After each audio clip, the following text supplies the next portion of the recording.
இதயம் serial 18th February எபிசோடோட ரிவ்யூவை இப்போ நம்ம பார்க்கலாம். இதயம் சீரியல் பற்றின அப்டேட்ஸ் தெரிஞ்சுக்க என்னோடய சேனலை சப்ஸ்கிரைப் பண்ணி வச்சுக்கோங்க. ஸோ இப்போ அழகரை வந்து அந்த டாக்டர் கூப்பிட்றாரு, உட்காருங்கன்னு சொல்லிட்டு இந்த மாதிரி ஆதியை பற்றி நான் ஒரு விஷயம் சொல்லணும், ஆனால் எனக்கு தெரிஞ்சதை விட நீங்கள் சென்னையில் இருக்கிற இந்த ஹாஸ்பிட்டலில் தான் நிறைய விஷயம் தெரியும், ஸோ நீங்கள் அங்கே போய் மீட் பண்ணுங்கள் அப்படின்னு சொல்லிடுறாரு.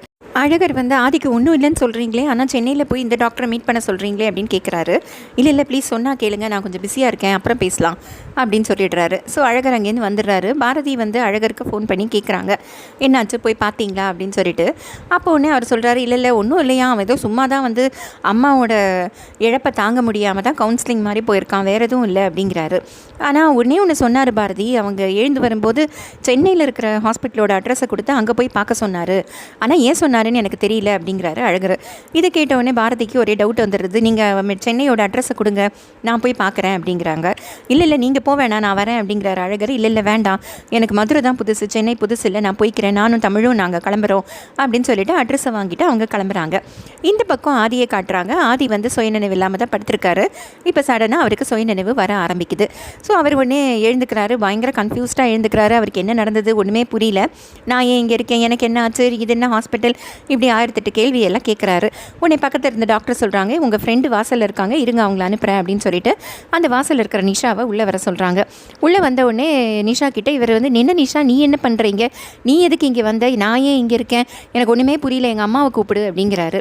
உடனே வந்து நிஷா சொல்கிறாங்க, இல்லை ஆதி நான் சொல்கிறத கொஞ்சம் கேளு, இதெல்லாம் வந்து மனுஷங்களோட நினைவுகளை அழிக்கிற ஹாஸ்பிட்டல், நீ வந்து லேட்டஸ்ட்டாக உன் வாழ்க்கையில் நடந்த 4 வருஷத்து நினைவுகளை அழிச்சிட்டு தான் இங்கே இருக்க அப்படின்னு சொல்கிறாங்க. உடனே ஆதி சொல்கிறாரு, நான் என்ன பைத்தியமா, நான் ஏன் இதெல்லாம் செய்ய போகிறேன், எனக்கு வேணாம், நீ முதல்ல அம்மாவை கூப்பிடு அப்படிங்கிறாங்க. அதுக்கு ஒன்றே நிஷா சொல்கிறாங்க, இல்லை உங்கள் அம்மா இறந்துட்டாங்க ஆதி, அந்த துக்கம் தாங்காமல் தான் நீ இந்த மாதிரி ஒரு முடிவெடுத்த, இந்த லெட்டரை படித்து பாரு உனக்கு எல்லாம் புரியும் அப்படின்னு சொல்லிட்டு லெட்டரை கொண்டு வந்து கொடுக்குறாங்க. அதை படிக்கிறாரு ஆதி, அப்படியே ஒரு மாதிரி சோகமாக அதை படிச்சுக்கிறாரு. நான் ஏன் இப்படிலாம் எழுதி வச்சுருக்கேன்னு எனக்கே ஒன்றுமே புரியலையே அப்படிங்கிறாரு. அதுக்கப்புறம் டாக்டர் வந்துட்டு என்ன எல்லாம் சொல்லிட்டீங்களான்னு சொல்லிட்டு அவரோட பிலாங்கிங்ஸ்லாம் கொடுக்குறாங்க. அதில் அவரோட பர்ஸு, மொபைலு, அப்புறம் அவர் வந்து அந்த ஒரு பாக்ஸில் அவரோட அந்த டைரியை போட்டு பூட்டி வச்ச அந்த கீ, அதுவும் ஒரு செயினோடு இருக்குது. இது என்னது அப்படின்னு கேட்குறாரு. அதுக்கு உடனே டாக்டர் சொல்கிறாங்க, எனக்கு என்னன்னு தெரியல, பட் உங்கள் 4 வருஷத்து நினைவுகளுக்கும் இந்த சாவிக்கும் ஏதோ சம்மந்தம் இருக்கும்னு நினைக்கிறேன் அப்படின்னு சொல்கிறாங்க. அவர் அதை அப்படியே திருப்பி பார்க்குறாரு. அவருக்கு ஒன்றுமே புரியல. சரின்ட்டு ட்ரெஸ் சேஞ்ச் பண்ணி ரெடி ஆகுங்க, இன்றைக்கி ஈவினிங் டிஸ்சார்ஜ் ஆகலான்னு சொல்லிட்டு டாக்டர் போயிட்டாங்க. ஸோ இப்போ என்ன பண்ணுறாங்க, இந்த நிஷா வந்து அந்த யூஎஸில் இருக்கிறவங்களுக்கு ஃபோன் பண்ணி, ஆதி வந்து கண்முழிச்சிட்டான், நான் சொன்னபடி தான் அவன் எல்லாமே பண்ணிகிட்ருக்கான் அப்படின்னு சொல்கிறாங்க. ஆனால் அவன்கிட்ட ஒரு சாவி இருக்குது, அதுக்கும் அவன் நினைவுகளுக்கும் ஏதோ சம்மந்தம் இருக்குதுன்னு நினைக்கிறேன் அப்படிங்கிறாங்க. அந்த சாவி அவன்கிட்ட எப்படியாவது எடுத்துகிட்டு அவனுக்கு 4 வருஷம் நினைவு கண்டிப்பாக வரவே கூடாது அப்படின்னு சொல்லி அந்த யூஎஸில் இருக்கிறவங்க சொல்கிறாங்க. உடனே இவங்க போய் பார்க்குறாங்க. ஆதி வந்து அந்த செயினை கழுத்திலேயே மாட்டிக்கிட்டு ரெடி ஆகிடுறாரு. எதுக்கு ஆதி, நினைவுகளெல்லாம் வேண்டான்னு தான் தூக்கி போட்டு வந்திருக்க, அப்போ எதுக்கு சாவியை மட்டும் கழுத்தில் மாட்டியிருக்க அப்படின்னு கேட்குறாங்க. இல்லை எனக்கு ஆனால் புரியுது, நான் ஏதோ பெரிய விஷயத்தை தூக்கி போட்டு வந்திருக்கேன்னு புரியுது, ஆனால் ஏன் இப்படி பண்ணேன்னு தெரியல, மேபி அம்மா இறந்ததுனால அதை பற்றி ஏதோ சம்மந்தமான விஷயத்தை தான் நான் தூக்கி போட்டிருக்கேன்னு நினைக்கிறேன், எனக்கே ஒன்றும் புரியல, சரி எவ்வளவோ தூக்கி போட்டோம், இதுவும் வேண்டானா போட்டுருவோம், பட் இருக்கிற வரைக்கும் இருக்கட்டுமே, இது என்னைக்காவது உபயோகப்படும் இல்லை அப்படின்னு சொல்லிட்டு அதை கழுத்தில் மாட்டிக்கிறாரு. அப்புறம் இந்த பக்கம் வந்து பாரதி வந்துடுறாங்க.